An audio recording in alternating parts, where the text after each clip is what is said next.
Hey, everybody, welcome back. Happy Skews Day to you. It is January 24th, 2023. I'm Trey Crowder. That there is Mark Agee. What's up, Mark?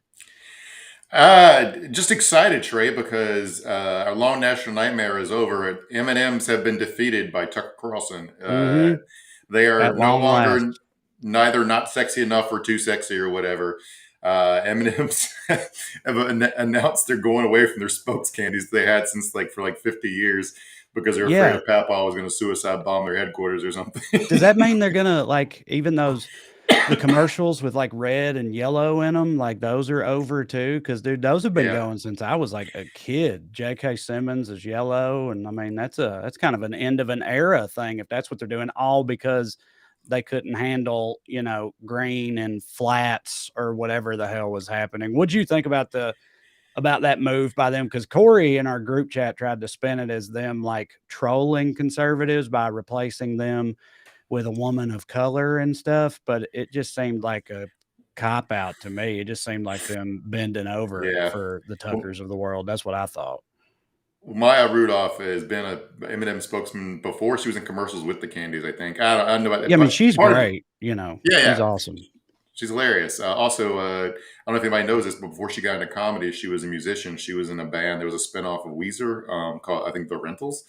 But the great band Friends of P. They did the song Friends of P, which I was a big fan of. But yet the cynic in me thinks they're just like trying to create buzz for a Super Bowl commercial, like remember when they killed off Mr. Peanut. Okay. So they're gonna bring them back in fiery fashion on Super Bowl Yeah, Sunday. You think have them out there doing that's a strip tease, a pregnant Eminem stripping as a Super yeah. Bowl commercial, something like that? Yeah, Yeah, on a thong dancing next to Rihanna during a halftime show. yeah, Yeah, be great. that's my candy coated chocolate conspiracy theory. But also an element of this that I found funny that I saw a little while ago today. The House Judiciary GOP account tweeted the left made M and M's and Splash Mountain woke, and I was like, what the fuck are they talking about? Because Yeah. all this stuff feels like it's like their grievances are like indecipherable if you're outside. So I did some Googling. What happened was Disney's rebranding Splash Mountain to go away from the Song of the South because I Hmm. never actually seen the movie. I don't know Me what part. neither. I understand that a lot of people think it's racist. I just don't know the specifics of why. But so they're still going to have the big group water slide. They're just going to have a different name, a different theme.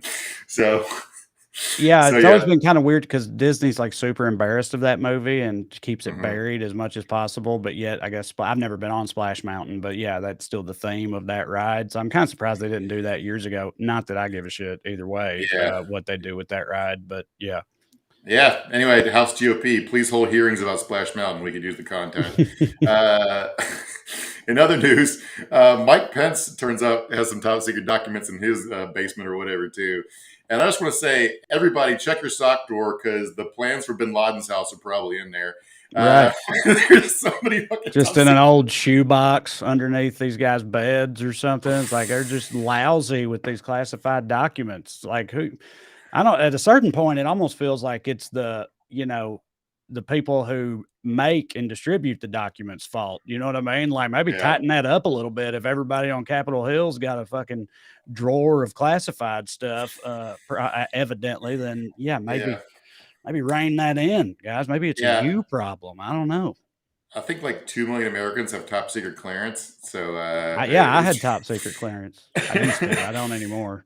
so maybe it's not. I don't fucking know. Who knows what's in these people? But it's anyway. Like it was really funny because Fox News decided had to talk about it today, and they talked about it through the lens of Mike. Come on, what'd you do this for, buddy? Now we can't. Now we got Mhm. to talk about you, and can't just go into Biden for that. It was like they were openly saying how it fucked up their programming schedule, and uh, in Lindsey Graham in this deeply weird moment. If you have this video, Matt, play it because it's just him trying to be relatable. If you come to my house, you'll find Chick-fil-A bags all over the floor, but you're not going to find any classified information. If you Trey, he said this Uh, on like 3 different Sunday shows. The Married exact to it. same line. So he I'm apparently just a thinks, regular guy, deeply depressed with a lot of problems who refuses to clean up his fast food refuse from my home, just like anybody would. Totally normal thing to do. Have old chicken bags strewn around the house like all you regular peasants out there. I know how you guys love your chicken bags. That's me, old Yeah, Lindsay. yeah. It always So cracks me anyway, up when they do that, when like they've got a bit or something, like they've got a line or a bit that you can tell they really like or really think it's funny because they do it repeatedly like that. Like they show up multiple times and run the same bit. That always kind of cracks me up because they're never yeah. great, really. Yeah, these guys are so out of touch. Lindsey Graham's been in Congress since like the '80s, I think, and like he's like, "Oh, what do regular people like?" Well, I know our supporters love Chick-fil-A because they protested gay people by eating chicken. So obviously, Exactly. they're obviously sloppy rubes who love that shit. So they'll have bags all over their house. So I'll pretend to be like them. And anyway, every time you try to walk these people's thinking process, it gets really weird and There is it's like, also that kind of element to it because it's Chick-fil-A, of that, like adding on to the whole self-hating gay guy thing that Lindsey Graham mm, has, mm. has going on. That makes Chick-fil-A inappropriate. And I'm not saying, look, if you're gay and you like Chick-fil-A, that's fine. It's just a funny choice for him in this moment, I think. Yeah, yeah. I know you sent me that tweet. There's a rumor that Matt Gaetz is having an affair with his spokesman, who happens to be a dude, and like it's like weird how it doesn't speak well of us that you can go viral on the left by accusing someone of having a gay affair. But I didn't see any other documentation for it. But anyway, just acknowledging that a rumor exists. Also, if that Um, dude is, of adult age, then hey, good change. no, yeah, yeah. better He's better than the alternative. Like, hey, he's cleaning his act up. Now he's just banging his 24-year yeah. old dude employees, or whatever may or may not be happening. Yeah, and he just got married like a few months ago, and that woman knew what she was getting into, so she married a scumbag. So whatever, yeah, buyer beware. So another weird story this week. This guy named George McGonigal, who was the director of counterintelligence for the New York FBI, was arrested for being on the payroll of a Russian oligarch. Allegedly, I'll just say allegedly, even though they seem to act like they have him dead to rights. This is such a deeply weird story. So he was essentially accused of taking $250,000 from Oleg Deripaska, who, if you recognize his name, Deripaska's name, he was the guy who Paul Manafort was working for when he agreed to become Trump's campaign manager for free. And I guess what he was doing was trying to get Deripaska off the sanctions list. That's what they have him dead to rights for. But I would doubt that's all he was doing. And Right. also, reminder: if counterintelligence means it's your job to look for spies, so within your own department. So pretty great position for a guy who's a spy. Yeah, that's like, we were recently on the group chat talking about that. Who's that CIA guy? Robert something another. He's like the most famous. He was a spy he spied for Russia in the CIA, and they knew they had a mole, and so they tapped him to lead the effort to find the mole, and he was the mole the whole time. So yeah. Yeah. I think I'm on record saying that I think Trump is horribly corrupt, and whatever. It wasn't just Russia or whatever. I don't believe there's any like high level tradecraft spy shit going on. I think it's just financial fraud and tax evasion. But it is deeply crazy because the article October 2016 headline here: investigating Donald Trump, FBI sees no clear link to Russia. Now, this guy would have been in charge of this investigation. I don't know if he was a New York Times source on it, but this is when, remember, like, there was supposed that server in Trump basement, in Trump organization's basement or whatever, that only communicated with a Russian bank, and that prompted a series of stories like this. But this one got framed. They wrote up this investigation, and the headline got changed to say that the investigation didn't find anything, which wasn't totally true. And I don't know what the fuck is going on there. But anyway, a lot of weird smoke here. Yeah, it's all very fucking weird. But yeah, this McGonigal guy seems screwed. He retired. He was getting on a plane back from Singapore when he got off, and they grabbed him, and he's looking at something like 25 years. So pretty much a life sentence for that guy if he gets got. Yep. Um, Yeah. What are you going to do? Maybe don't, take money in exchange for favors to Russia if your job is, dealing with people who spy for Russia and whatnot. Although, yeah, I mean, I guess Yeah. kind of, I can get why he would think he could have gotten away with it, but not Yeah. so. Remember,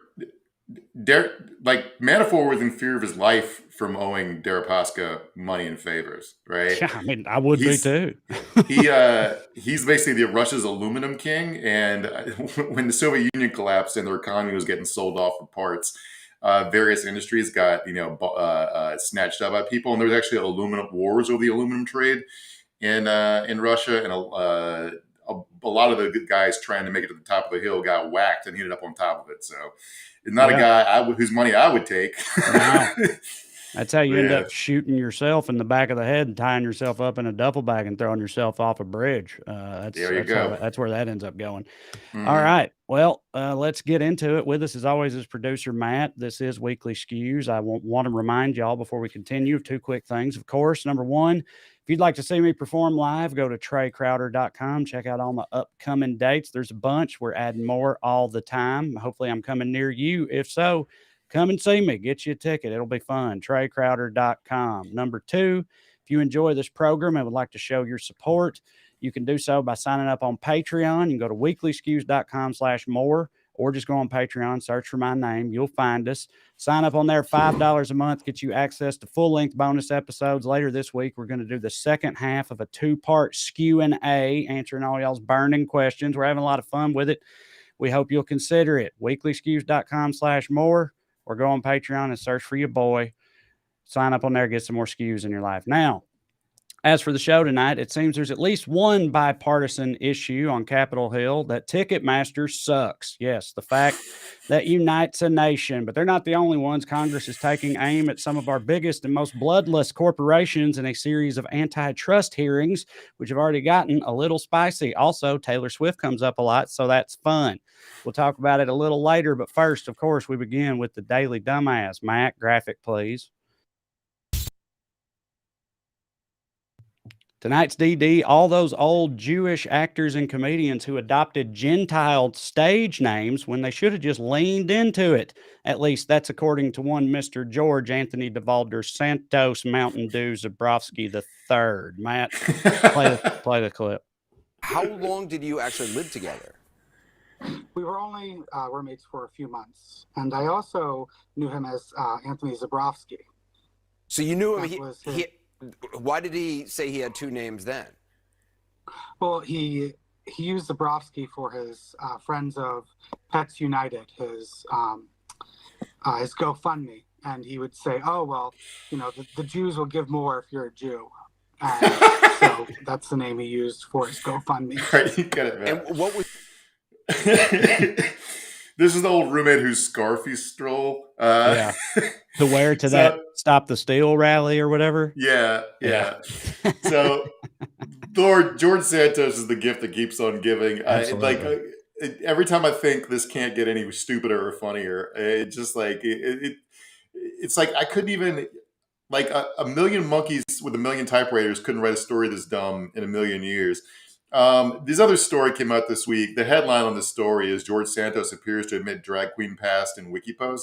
So this came after a series of stuff like he denied the picture of the drag queen who was obviously him was him. And one thing I learned from this is do not piss off Rio de Janeiro drag queens because they will fucking go to the ends of the earth to get you. Because somebody dug up footage of him dancing in drag from 2003, which means they had to go through like VHS tapes and shit. So, God. So this wiki bio where he talks about being a drag performer, it was under the name of, it was under Anthony, he had a wiki bio under Anthony DeVolder, and which is why nobody found it until now. And it hadn't been edited since 2011. So if it's a long con, if it's a con, it's a very fucking long one. Let me just read from this real quick. The wiki bio. Hold up. The assumption here, obviously, because he had no profile at all back then. This is a Wikipedia page for Anthony DeValder. So clearly he made his own page and filled all this in. Right. It's clearly what happened. So with that in mind, please read through some of the noted items included in this Wikipedia bio because there's some pretty good shit in here. I think WikiBio was I don't know, maybe affiliated with Different Wikipedia, thing? but I think it's more like a LinkedIn, but notice it isn't linked. Okay. Anyway, it doesn't matter. So But the still, he did it himself. Right. Nobody else would have done this. The wiki bio for Anthony DeVolder, which is full of spelling and grammatical errors, appears to contain fantastical descriptions of his supposed career in show business. It claims that he had a part in Disney's Hannah Montana. Now, this is fucking hilarious for a lot of reasons. If you're not familiar with the oeuvre of Hannah Montana, the show was about a girl who has a secret life as a famous performer. Right. So think about Miley Cyrus, Hannah Montana, and Anthony DeVolder and George Santos, and the rubric begins to fall away.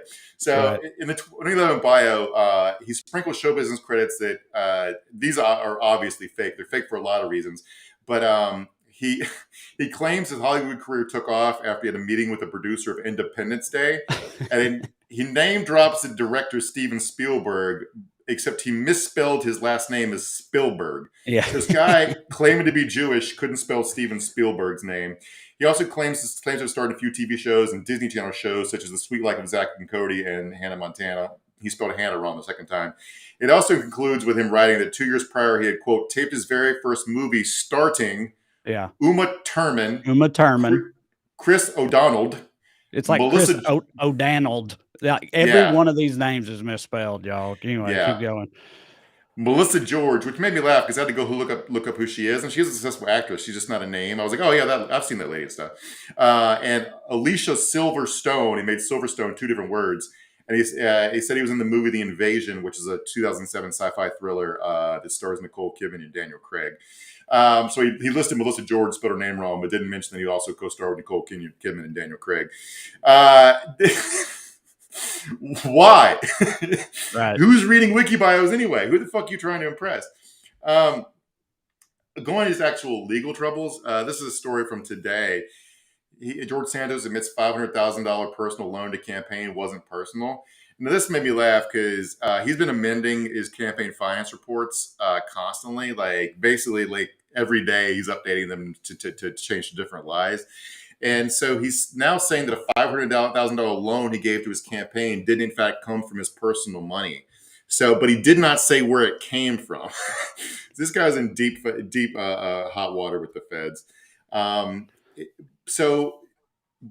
This previous defense for where that money came from was that he had taken that out of the DeVolder Organization LLC, saying that it was his personal firm, so it was okay to take the money. But he's not the firm's sole owner. So his previous legal defense was that he fucking embezzled.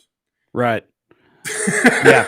I don't even know. The thing that's wild to me about that is just like that money evidently did exist. So it came from some, whatever shady puppet master, benefactor or something. Cause it's like, I would have assumed there was no $500,000, but obviously there was. They used it for something, but it's like, where in the hell did this dude get that? Cause I know it couldn't have been from his company just killing it in the hedge fund game or whatever, the brokership matchmaking shit, whatever it was they were supposed to be doing. I don't know. My first thought was that, the money didn't exist and he just inflated his campaign's war chest to look impressive, but they spent a bunch of it. So the money, at least some of that money did exist. And I really don't know how he's, right at this point, the only way he can stay out of federal prison is to get elected president. So good luck to him. Yeah, like you said, he's the gift that keeps on giving, man. Who knows where else this story is going to go? Because literally nothing would surprise me at this point. It's pretty wild, to say the least. Again, just the sheer audacity of things. I mean, the 2011 thing, I could back then when he wrote that, he was just some dude trying to bullshit his way through whatever and impress people with lies. Those are some very egregious lies that he's telling, very easily disproven. But, once he gets into running for office and just keeps making all this crazy shit up, I mean, that's a choice. Dude, my dad's cousin spent a couple years in LA in the 80s and came home and told everybody he'd been doing cocaine with the guy from Airwolf. Right. And they were like, yeah, that seems like I can't disprove that lie. He might have, the world's weird. Maybe he did fucking do coke with the guy from Airwolf. But or at least he did coke with some dude who told him from Airwolf or whatever. Right. You know what I mean? Like, my mom told me she met the drummer for Poison in some bar in fucking Jackson County, Tennessee once. I was like, no, you met some motherfucker who told you he used to drum for Poison in an effort to impress you. So, you know. I mean, you know my story about how I think I met the brother of Larry Bird in a bar. Yes, I do know that story. I do believe that to be true. He showed me his driver's license and his last name was Bird and he looked exactly like him, but I don't know. But anyway, on Friday, the Patreon episode, we spitball hypothetical lies he could come up, and nowhere do we get close to he would say he was in the cast of Hannah Montana. Right. It's just, yeah. Yeah, I don't know, dude. Yeah. All right, our first and actually only honorable mention for Daily Dumbass is whoever organized Diamond's funeral of Diamond and Silk fame for not being stricter with the eulogy sign-up sheet, because somehow this lady got on there, and it's something else. Matt, hit it whenever you're ready. Donald J. Trump, that was her boyfriend. Okay? Did you know that? That was her boyfriend. And then her little sidekick, Silk said, I think y'all call it sidekick, side piece, whatever. Mike Lindell. All right, you cut it, man. Diamond side piece, Mike Lindell. Yeah, what a wonderful mental image that is. Those two guys doing the Eiffel Tower or something, like something to that effect with fucking Diamond. Yeah. I like favorite part when she goes, what do y'all call it? Sidekick? Side piece? Like, what do y'all call it? It's like, help me, Silk, help me translate this to black, please. Yeah, exactly. This whole thing was a real fucking event. Trump apparently was promised, he was pissed off. He only got to speak for 20 minutes. Of course, he way over 20 minutes. He also didn't get to go on until over 3 hours into the service. So this was a whole fucking thing. Trump used his eulogy for Diamond to talk about counties emptying out their prisons, mental institutions. He talked about gas prices, inflation, the federal budget, and the wall. But also this moment was worth it for the whole event. You got this next video. This starts with Silk talking and then Trump calling her a liar. President Trump, I just want to say thank you so much for believing in Diamond and Silk. He treated us just like Laura, treated us just like the other children, Eric, Don Jr., Tiffany. He treated us just like when we came around, when Diamond and Silk came around, it was like we was part of the family. You know, the world has lost one of its brightest stars, real star, but I see that we have another star who is equal to, but she stepped up and she is different. I'm serious. I thought I knew them both. I didn't. I knew Diamond, but I didn't know Silk at all. I just learned that. All right. Be fair. To be completely fair here, I don't know that anything says to me more Donald Trump treated us like his own children than him forgetting her name or that she existed. Do you know what I mean? Right. He's definitely done that with Eric and Tiffany and them across the years. So, I mean, I feel like she, called it straight there. It seems like he thinks of her as family to me. Yeah, I was about to make the same point. I wonder the last time I spoke to Don Jr. was. No. You beat me to the punch. You literally beat me to the punchline. But yeah, that was so fucking funny to me. He goes to this funeral, doesn't even talk about the dead woman, and the woman. He spoke after her. He'd heard her say how well he treated her, and he goes, "Actually, I don't know who this bitch is." Just deeply funny. Deeply funny. Yeah, man, he's something else. All right, speaking of something else, let's get into it. Talking about antitrust, monopolies, and not the board game. Mark, what's going on here? So we got some congressional hearings and whatnot. I know there's a huge ordeal earlier this year when Taylor Swift's tour went on sale. A lot of people got really pissed off. And when you hit as hard as Taylor Swift, that can ultimately result in congressional hearings, it seems. Yeah, it's so deeply funny to me that congressional lack of federal regulation and corporate monopolization has combined to radicalize Taylor Swift fans into wanting to tear down the oligarchy. Yeah. So Taylor Swift, whose parents worked at Goldman Sachs. So if you guys didn't follow the Taylor Swift thing, so Taylor had a first big tour in a long time. And they were doing this like coordinated ticket rollout where if you were a member of her fan club, you were supposed to get VIP access, but that didn't happen. And apparently nobody could get tickets. And a bunch of scalpers were able to scoop them up and people were having to overpay. Like people were logging on to buy tickets and they have got congestion pricing like airlines. And so like the first round of ticket sales were like $5,000 for like a nosebleed seat. They're like, what the fuck? So anyway, everybody got mad at Ticketmaster, rightfully so. But people should have been mad at Ticketmaster for like the last 30 years, which at a point Pearl Jam tried to make in the 90s, and it ruined their careers.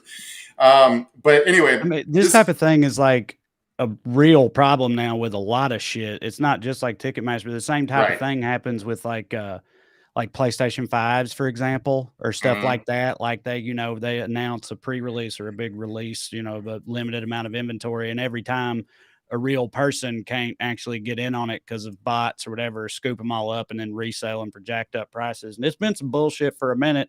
And this type of thing is exactly why we need, government regulations or whatever, because they don't give a fuck. Like, why do they care? They're selling them either way. You know what I mean? Like, they don't give a shit. And the Ticketmaster exec tried to blame it on bots, which I don't fully buy, because part of the thing about the congestion pricing is what they're trying to do is sell the first run of tickets at resale prices. And you're right, it's not just this stuff; it's also like sneaker drops and whatever. But so this is probably the biggest day. This day presented probably maybe the most optimistic for any sort of antitrust crackdown in a while. Not just because of Ticketmaster, because the DOJ also announced a second lawsuit aiming to break up Google for another reason. And also there's a weird stuff going with airlines, which I want to talk about because it made me laugh at the end. This made me optimistic for maybe the government can actually start getting off its ass and doing stuff to make, regular people's lives better. But also it's Congress, so it was deeply silly. So I thought it was fun. It'd be fun to talk about. So this hearing happened today where basically everybody ripped Ticketmaster a new asshole. The CEO, I think it was the CEO of Ticketmaster there, and then the Live Nation, actually. Live Nation Entertainment is the umbrella name for when Ticketmaster merged with Live Nation, which is part of the problem. But the people there testifying. Listen, for the record, before we continue on, just full disclosure, I'm sure everybody will know this or not be surprised by it because of how prominent they are in the industry. But with my show and my tour, sometimes it's with either or both of these entities, like Ticketmaster sometimes, but not always, sells our tickets because, it's literally unavoidable. I also, I get complaints from people. It's not just the shit like with Taylor's people. I don't have a big resale market. All right. So that's not much of a problem for me. But like, all their fees and stuff that get tacked on, you know what I mean? People will, message me or whatever about the cost of a ticket to a show. And I'm like, what? That's nowhere close to right. And then I get on there and look, and it is, once all these fees and shit get added, that I have nothing to do with, and also can't control. And it does, it really sucks. Like a lot of, I think most artists are not happy, would prefer it be different, but Right. Yeah. But like, that's the thing about monopolies is you don't have any choice. It's just like, they're not just fucking over consumers; they're fucking over artists too, because like they own the venues and they own the right to operate the venues. And if you want to put on a show, there's nowhere else to go, right? So it's like that's you're not culpable here. That's the whole problem. So it was just basically this one guy against the world. There was an artist there testifying against him. The CEO of SeatGeek ripped him a new asshole because they're the ones who handle the resale market. Then it was a bipartisan overwhelming majority fucking hate Ticketmaster, and it was glorious. They came under like extremely fierce criticism. It was, like I said, it was bipartisan. Ticketmaster did apologize, but largely blame external problems like the overwhelming volume for Taylor Swift tickets and bots for it, but they're bullshitting. But that's like, even that's still on them. You know what I mean? Like that's still on you to police that and have, something in place to account for that. Cause that's going to happen. Like, Yeah. I have to do this stupid "I'm not a robot" captcha thing 10 times a day. So I know they have the technology. So the hearing was titled, "That's the Ticket, Promoting Competition and Protecting Consumers in Live Entertainment." So typical Congress, they gave a boring title to something that was actually interesting. This was prompted by the Taylor Swift thing. Talking about the fees and stuff, I wanted to mention, I saw somebody say earlier today that they recently bought 4 concert tickets for them and their 3 kids for $24 a piece. So $24 a piece means it's not a big time act, right? And when they went to check out, what mine costs. There's 4 $24 tickets cost them $190. Right. That's exactly what I'm talking about. I mean, that shit like happens with my shows and stuff too. And again, like I don't have a fucking clue what all that extra money is about or why that happens or how, it's just they just do that shit. Yeah. So the lawmakers discussed possibilities like making tickets non-transferable, which probably doesn't hit for anybody because like you have season tickets to an NBA to a football or basketball team. You can't go to all of them. You want to be able to resell them, right? So that seems like a no-go. Right. Plus concerts, like what you buy tickets to a concert, then you get COVID. Now you can't sell them. That sounds like it's not accurate. But they talk also requiring laws require more transparency, which that would mean you would know upfront the cost of the ticket instead of the hidden fees. So when you go instead of going buy four $24 tickets and it cost you $190, you'd go upfront. These are for $47 tickets or whatever. Right. Yeah, but I'll tell you why I don't like that is because that makes it look like if that was my show, doing it that way makes it look like I'm charging $47 for a ticket to my, which I'm not, so I'm not really on board with that. Also, for the record, not all the shows are like that, and still come and see me, please. By the way, thank you, thanks, Matt. I appreciate that. This is a bit of a minefield for me, but I would appreciate if y'all still come. It means a lot to me. Ticketmaster side. Anyway, go ahead, Mark. There's also a problem here where like Ticketmaster won't say it, right? Because they can't, because a lot of those fees probably are going to the artists who want the ticket price to look lower. So they're sort of the designated villain to jack up prices, and they split the difference with the artist, right? Because Taylor Swift's going to sell out, right? Yeah, I'm not saying that don't happen, but I ain't never been offered that deal. The fees just get put on there and then go somewhere else. In my experience, but yeah, I'm sure with the big names and stuff. I mean, I'm sure you're probably right, or it probably does happen. They didn't want to anger Taylor Swift fans anymore because they didn't blame that on Taylor, but they basically said that's what happens with Bruce Springsteen's tour is that all the fees are partly Bruce's. So, this is Amy Klobuchar is the chairman of this committee, and she the number she threw out there that ticket fees are now an average of 27% of the ticket cost and climb as high as 75% in some cases. Now let's talk about why Ticketmaster / Live Nation is a monopoly here, because these stats blew my mind. All right, 87% of NBA teams have exclusive agreements with Ticketmaster. 87.5% of NHL teams, 93% of NFL teams. All right. Where did I lose track of that? Oh, sorry. I lost track of that. Okay. Sorry. I found it. The first page lists Billboard's top 40 tours in 2022. 87% of Billboard's top 40 tours in 2022 were ticketed by Ticketmaster. 87% of Billboard 2022 top 40 tours were performed at venues that were ticketed by Ticketmaster in the U.S. 89% of all shows in Billboard's 2022 top 25 stadiums were ticketed by. So you cannot go to a live event or without serious planning ahead. You cannot go to a live concert or sports event in America without going through Ticketmaster. And another first thing is here, since they merged, Live Nation also owns the venues. Right. Well, that's like all that high percentage of all those acts, the shows took place, they worked with Ticketmaster, but like that's probably because the venues they need to play in whatever cities they're going to, depending on the size of their act or whatever, they're owned by Live Nation, which owns Ticketmaster. So there's really no other viable option for them, Yeah, it was a real like through the looking glass moment today, because the Ticketmaster CEO was like, well, a lot of the fees aren't put on there by us. They're put on there by the venue. And the artist, a guy named Lawrence, was like, but you own the venue. Right. And everybody went to like the Scooby-Doo confusion. I was like, oh. It's like just round and around they go.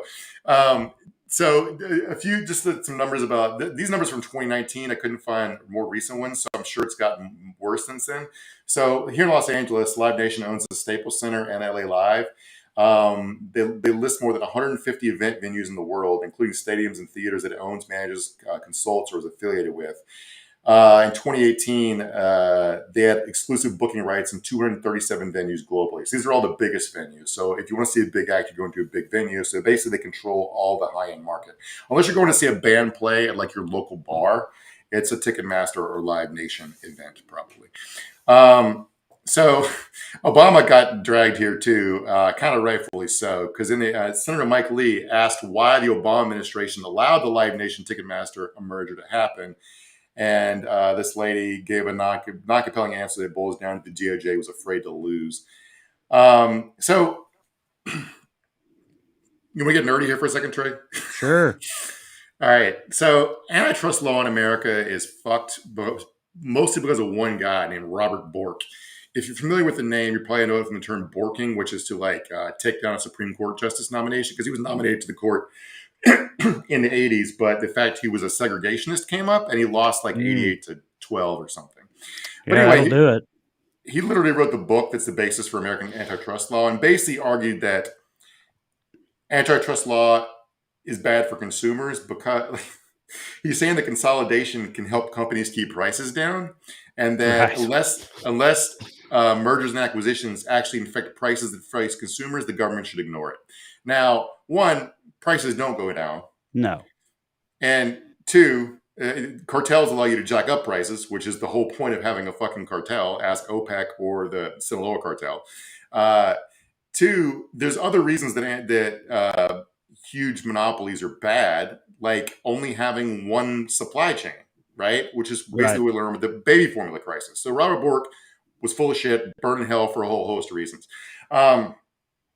So the guy from SeatGeek went on and on about everyone's afraid of retaliation by Live Nation, and how Live Nation locks down their venues with 10-year contracts and exclusive dealing arrangements. I brought up Pearl Jam earlier, but everybody knows that they refused to work with Ticketmaster and basically had a very difficult time touring for close to a decade, until the point they gave up and just went back to working with Ticketmaster. So the closest thing we had to it was their grunge band. The closest thing we had to a punk rock moment in the 90s completely collapsed on them, and they had to give up to make a living.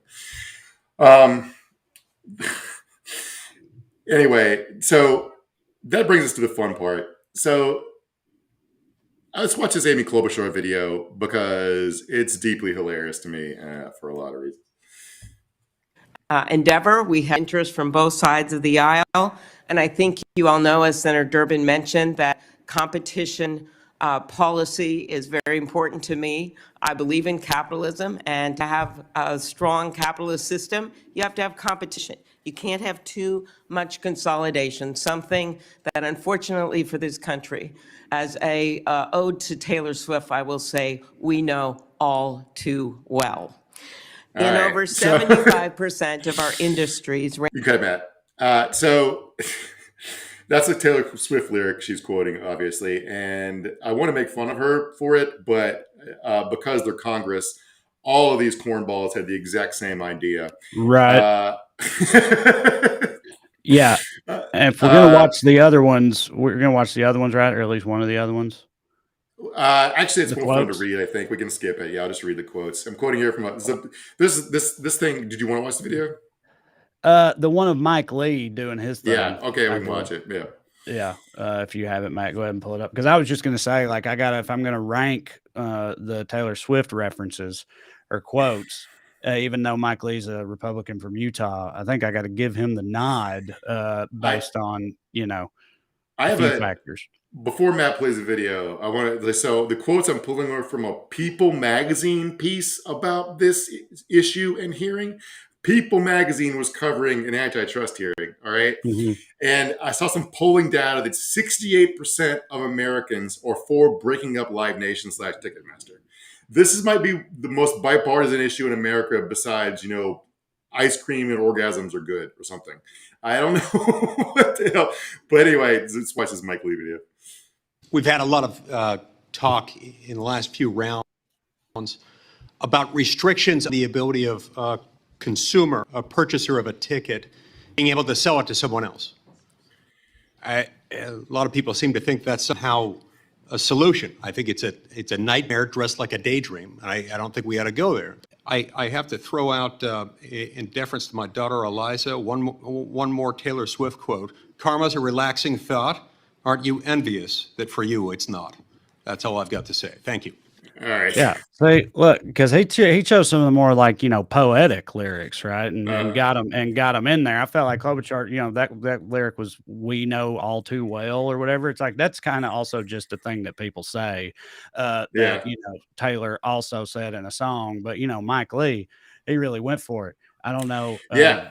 where I'm going or the show is going with all this, but I just wanted to, give my feedback on the Taylor Swift quotes. I know where I'm going with this. Ticketmaster, these people's kids not being able to get Taylor Swift tickets and Yes. watching their kids cry about it for a month has these people so upset that a Mormon from Utah is talking about karma. Right. Which Well, is deeply also, I funny. mean, I was going to say, you were saying it's like it's a bipartisan issue, and I don't know this from experience, but I'm assuming that, like, Kid Rock tickets are probably also a problem. You know what I mean? Like, it's probably an issue with Kid Rock tickets too. It's not just Springsteen and Pearl Jam. You know what I mean? Yeah. So, like, I can see it being a bipartisan thing. Nobody likes this shit. You got to know, MAGA rap legend 4G Auto Blow is trying to sell out a Staples Center. It's definitely going to happen. So it wasn't just those two quotes from Mike Lee. Mike Lee also used a quote, used "You belong with me" in his opening statement. And before he even got to his opening statement, he talked about how he until the election, he thought he would have the gavel during this hearing. But she joked with Amy Klobuchar that she's cheer captain and I'm on the bleachers. So for Taylor Swift, he had a bunch of them. Yeah. I think he knows his stuff. I'm just saying. I'll be a closet Swiftie over here. There's also another one from Amy Klobuchar. Two more from Amy Klobuchar. She opened her opening remarks with an All Too Well reference. And then, the second one's from Richard Blumenthal. He asked Live Nation's president, Joe Berchtold, to look in the mirror and say, quote, "I'm the problem, it's me." So the highlight of this hearing for me was the guy who testified as an artist. His name was Clyde. He was there speaking for you, Trey. Clyde Lawrence. He is this guy hit for me. He ripped into this dude at we talked about how they retaliate, and the guy from SeatGeek brought up the fact that they've been operating under a consent decree that forbids the DOJ consent decree that forbids them from doing retaliatory stuff against their competition or artists that don't cooperate with them, and they've repeatedly violated it. So this guy probably tanked his own career to speak up at this hearing. So more power to him. But he talked about how it affects artists. Basically, if you follow any sort of band, you might notice people are touring way less, and that's because there's no fucking money in it. There's not much money in being in a band anymore, which, you might not care until there's no more music to listen to, but it's just the entertainment industry, like everything else, has been torn to shreds by consolidation, vertical integration. His band is called Lawrence the Band. And I was like, I wonder if I heard anything about that. And I have. I recognize the song. We can't play it, obviously, because we'll get dinged for copyright. Because we should pay this dude to play his music. But it's called "Don't Lose Sight," and if you look up Lawrence the Band, "Don't Lose Sight," you'll recognize it. So they're a pretty popular band. They have a million monthly Spotify listeners and 170,000 Instagram followers, if that's a metric for use for anything. They've also had songs in Disney and Hulu soundtracks. But he's been speaking up for a while, and he even has a song that has the lyric "Live Nation's a monopoly." And he wrote a piece in the New York Times recently that said, whether it meets the legal definition of monopoly or not, Live Nation's control of the live music ecosystem is staggering. And he closed his opening statement to the committee with, "I hope to see some of you at one of my band's concerts. If you'd like to come, let me know so I can throw you on the guest list and help you avoid the ticket fees." So that was funny to me. But just to talk about what a shit company Live Nation is, it's not just that they're abusing fucking their market control to fuck over artists and customers. They're also have been dinged for OSHA violations. They have a bunch of lawsuits from artists, including Beyonce. They fuck with Taylor Swift and Beyonce. These motherfuckers are going down. They had a stage collapse at one of their venues during a Radiohead concert that got a bunch of people hurt. They've been linked to at least 200 deaths and 750 injuries at events in 7 countries since 2006 from having poor security and bad facilities. They also a rapper who I like named Jakeo the Ruler here in Los Angeles. He got murdered backstage to show. There was where Live Nation was ostensibly providing security, and the people got away with they'd never been caught. Anyway, so fuck Live Nation, but there's a couple other developments I want to talk about before we get to questions and comments. We talked about the DOJ filing a lawsuit to break up Google. That Merrick Garland did his press conference during the Ticketmaster hearing, and I was like, wait, is Dark Brandon activating his powers? Are we going to fucking crush corporate America? I don't think so, because Biden announced his new chief of staff, and it's a private equity executive, so nice. Yeah, you'll have that. So yeah, they're it's got to do with Google's ad business. Yeah, I don't. break it up coming after Google. Google's also been, I don't know if it's related, off and stuff. Like, I don't know, something's going on at Google, evidently. Yeah, the layoffs, because I was reading a breakdown of it earlier. The layoffs don't have anything to do with the tech bubble collapsing. It's like they shifted their business models in pretty stupid ways during the pandemic, sort of expecting the changes during the pandemic to be permanent, and they weren't. So because people went back to living their lives after they at least feel like COVID's over. Yeah, this has to do with the ad business, and I couldn't really get my hands on the ins and outs of it, but somebody compared it to, because they control access to the customer and the advertiser, and they take a cut going in between. So they compared it to like sort of like if a private company also owned the New York Stock Exchange that they were listed on. So that was a comparison they used. But they've also there's also another DOJ lawsuit trying to break up Google that I do understand that's going to trial in September. That is because of them rigging their search results based upon who pays them to advertise. Which if you use Google regularly, like I have to use it a lot for work, you notice that Google's gotten significantly less reliable because they force feed you the worst content because that's who's fucking paying them. So that seems like intentionally providing a worse service to make more money feels like a side effect of over monopolization, right? Yeah. And yeah, that's Google the tries American way right there. Just squeeze every dollar out with no regard for the experience or the consumer whatsoever, especially like these companies like that are so huge because they have this this element or this attitude of like, fuck you, what are you going to do? Where are you going to go? Right. What are you going to do? Not use our shit? You know damn well you're not going to not use our shit. So why don't you just shut the fuck up and deal with it? Like that's their general attitude. I can complain about Delta Airlines all day, but if I want to go to fucking Atlanta, guess what? Yeah. There's no other way to get to Atlanta. That's the problem. That's what monopolization looks like. Delta could like, well, we have a 50-50 chance of crashing. I'm like, well, fuck, I got to go to Atlanta. I don't know what am I going to do? So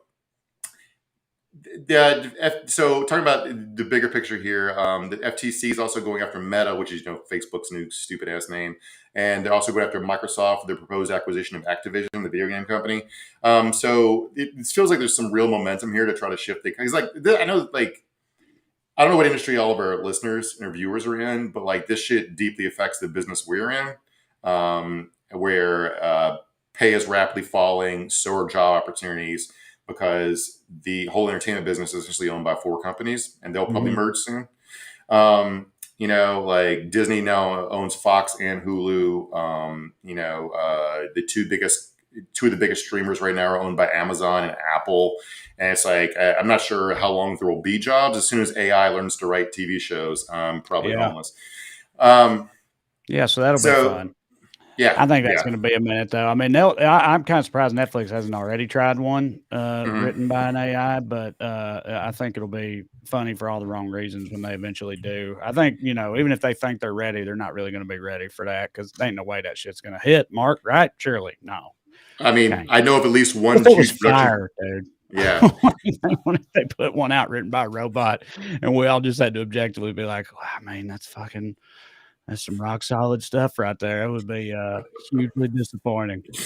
Yeah, the robot writes the show, and it's RoboCop, but it's a family comedy this time. Yeah. I do think, I do know of at least one big production company who I won't name that is using AI to read scripts that are submitted for coverage. So that's fun to have your life decided by a robot deciding what art's good. But this one really made me. Jeremy Landry says Netflix uses AI to choose show pitches already.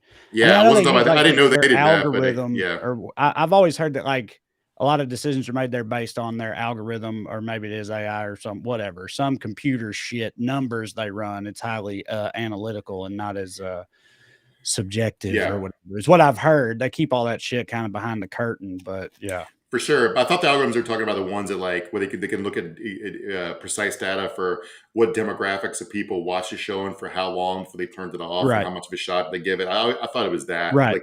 I mean, that's what I'm saying too. But it's just number crunching. Like they just look at the number in the demo. Like, according to our algorithm, a show like this with this kind of lead about this subject matter or whatever could expect to do X percentage in the 18 to 49, like all that type of shit, as opposed to being like, that sounds like a fun, creative risk. Let's give it a shot. It's not like that. As I understand it. A robot wouldn't let Breaking Bad go past 3 episodes because no one was watching it at that point. Right. So this one last example I want to talk about real quick because it really made me laugh. So this was from Friday. United Airlines had an investors call, and the CEO of United Airlines is essentially begging for more government regulation because consolidation. He's snitched on other airlines because they're booking flights they know they can't run. They're selling tickets they can't fulfill in order to get free money and then slow walking the refunds. And he was saying that's part of the problem with Southwest and other airlines during the fucking holidays. And he says it's going to happen again because they're going to keep doing this. Now, that's to me, that's straight up fraud. If you know you're not going to have a plane or a crew to fly to a location, you sell tickets to it. Why aren't you guilty of a crime? But either way, the government should break up these fucking companies so they actually have to fight for a dollar instead of just being able to steal them at will. Anyway, this guy also blamed it on Buttigieg. He says this guy was saying Buttigieg has the power to crack down on these companies, and he's not doing it. So, Brandon, activate your powers in the Department of Transportation, please. Yeah, I've heard for years that this is a similar thing. It's not as egregious as that, I don't think, but that they always oversell pretty much every flight that they have. Like they sell more tickets for it than exist seats on the plane because, people aren't going to be able to make it or change their plans or whatever. But when that doesn't happen, which sometimes it doesn't, then, people are just fucked. And that's when they offer those travel vouchers for somebody else to take a different flight or whatever. Because turns out you don't have a seat, even though you bought a ticket. Because part of it, just how they roll. I used to work at it one of my first day jobs, and I moved to LA. I worked for an executive headhunter firm writing press releases and shit. And they're like traveling salesmen, right? They go around all the country shaking hands. And what they'll do is they'll have their assistant book them a ticket on every flight out of town that day because they don't know which one they want to get on. And because they have their preferred business travelers, they just return the tickets for whatever flight they don't take. And they don't know, if you don't know what flight you're going to be on because you don't know how long the meeting's going to take if you want to take a last minute meeting, right? So overselling some makes some sense, but when everybody does show up for a flight, you get fucked. Right. Yeah. All right, Matt, start finding us some questions and comments some more. You already hit us with that one, which I appreciate. Also, while Matt's looking for them, you've got a note in here. So there's a Texas state level Republican congressman who wants to ban food made from aborted fetuses, or actually he just wants food made from aborted fetuses to be properly labeled. Right. That's his proposed law. That's gonna be a problem for my Satan sausages, Mark. If I can't eat, any baby meat in my sausages anymore, I don't know how I'm supposed to praise the Dark Lord. I guess as long as they're just going to put it on the can, I can handle that. That way I know exactly how much baby I'm getting with my breakfast. But yeah, of course, that it's not food made out of fetuses, not as of yet a thing. Society hasn't reached that point quite yet. There's no what that's about. Infant soylent grains. Yeah, the state senator named Bob Hall, who's an absolute fucking lunatic, proposed a bill to put warning labels on food made of fetuses, which will be a very quick process because there are none. Right. But this line killed me, and this kicker on the story was like, food containing human fetal tissue, which again does not exist, could meet the definition of cannibalism, which no federal law criminalizes and most states do not regulate. And I was like, wait, what? I've actually heard that before about because there was some dude on the internet who had to have his foot amputated, and they gave it to him, and then he cooked it and served it to his friends with their consent. They ate foot tacos or something, and that went viral or whatnot. And people are like, "What the fuck? You could just do that?" And it's hits his own foot, but also apparently, cannibalism is not super regulated. It's the killing part. It's the obtaining of the meat that's a problem, I guess. If you can get somebody to just cut off a little piece and give it to you, they eat it if you want to. I don't know. Aaron Barnes says they need to do big ag and meat industry next. Yeah, I don't know anything about that, but I'm sure it's a nightmare. As a person who grew up on a family farm that was basically part of the business by big agriculture, I agree with you. And it's also everybody knows about the egg shortage, right? Or eggs are super expensive. There's a couple things happening there, but part of it's that the egg industry is so consolidated. There was a big bird flu outbreak, and they had to, because they're all, I don't know the exact numbers, but let's say a third of the chickens in America are in one coop or whatever. They had to put all of them fucking down. So yeah, they also just use that as an excuse to jack up prices and gouge people. But again, that's another reason you break them up and crack down on them, because they shouldn't be price gouging off fake bullshit. Yeah, Scotty Lewis says hard-boiled chicken abortions. Right. Yeah. That's a good point. Can we eat chicken abortions? Right.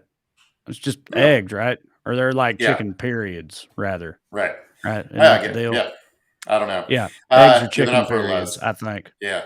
Tasty. So there's a serious side of this bill because it has an effect on the pharma industry too, because a lot of vaccines and medicines are developed with like stem cell lines that are based on like fetuses. No one, like some of these lines they develop these drugs with go back to the 70s, and no one knows whether they were an abortion or a miscarriage or whatever, because I guess the people that started working on them are like, retired or dead by now, and nobody wrote down the origin. So like no one even knows. But like if somebody doesn't want to take a vaccine because it was developed with like stem cell lines, okay, whatever. You can't go to a public school or whatever. But like, okay. But if you want to ban them instead of labeling them, then that's fucking awful. So, yes. Yeah. That's what I was about to say. Like if they just want to label them, whatever, who gives a shit? But yeah, if you start talking about banning stuff, that's, I ain't with that. Chris Webster says, see you in Orlando Sunday, Trey, at the show and at the meet and greet. Can't wait. Love you. Yeah. That's going to be fun. I believe that show is actually, as of like yesterday or today, sold out. So I'm glad you got in there, Chris. It's going to be a good time.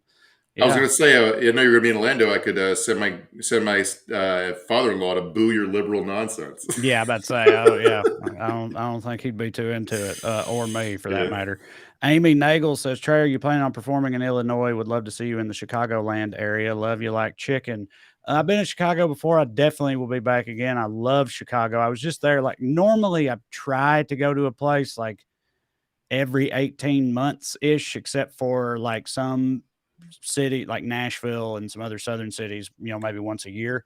And I was in Chicago like right around exactly a year ago, like a year ago this week. In fact, I think we were in Chicago. So I'll be back, but it may be a minute. Also, I'd prefer to go in the summertime. But I do fucking love Chicago though. Huge fan. So yes, hopefully that works out. The only time I went to Chicago was the dead of winter, and it did not hit.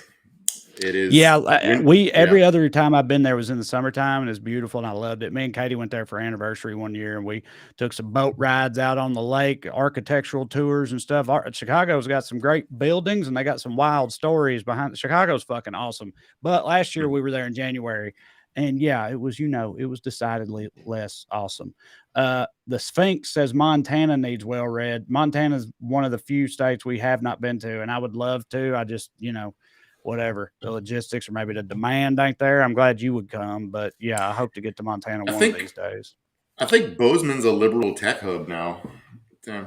All right. Well, yeah, I'd love to look into it. Shep says, come to Michigan. Yeah. Love Michigan too. Definitely been to Michigan a few times and we'll be back. How about Seattle? Matt's going through all the cities. Yeah. Listen, if you're in Seattle's one of my favorite towns too. We also were just in Seattle about a year ago. Producer Matt was at that show, in fact.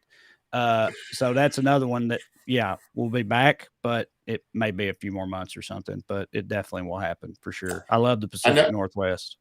I know you're not bullshitting, because I like almost every town I've ever been to outside of Baton Rouge. Fuck Baton Rouge, but just catching strays, Baton Rouge. I love you. But you just like a politician right now. It's like, it's good to be back here in Seattle. They call that cheap heat. But I really do though. I like I also, because it's either, and this is my sincere feelings on the subject, it's either an awesome kick-ass town, or it's like a much maligned or shit upon town. And I have a lot of, I feel like a connection with those places, like places that people think it sucks to be from, or that people like to make fun of. I've always felt like a kinship with those places. So like your fucking Detroits and Clevelands and Pittsburghs and places like that, I think are rad, because I feel like I get it. So pretty much everywhere falls into one of those two categories, in my opinion. So I do like, I suppose. Yeah. When I got to college, people found out I was from a small town. They'd make fun of me and be like, what do you guys even do there? I'm like, hang out. What do you do where you're from? They're like, hang out. And go, okay. Right. Hang out. Yeah. Drive around drinking as a teenager on back roads. Yeah. How about Yeah. that? Some of that too. Yeah. Riding back roads. Yes. An unfortunate pastime in rural America. Mhm. I hope the kids have moved beyond that at this point. All right. In wrapping up, thank you guys for being here. And I want to remind you again, speaking of all those dates and cities, go to TreyCrowder.com and check them out. Come and see me. I do a full hour, having a lot of fun with it. It's going well. So I hope you'll join me. And yeah, once again, go to weeklyskews.com/more or go on Patreon and look me up. And for $5 a month, you can get full-length bonus episodes of the show and also show your support in doing so, which we would appreciate. Either way, what's important is that you keep coming back here every Skews Day for the main show. As long as you do, we will too. We'll see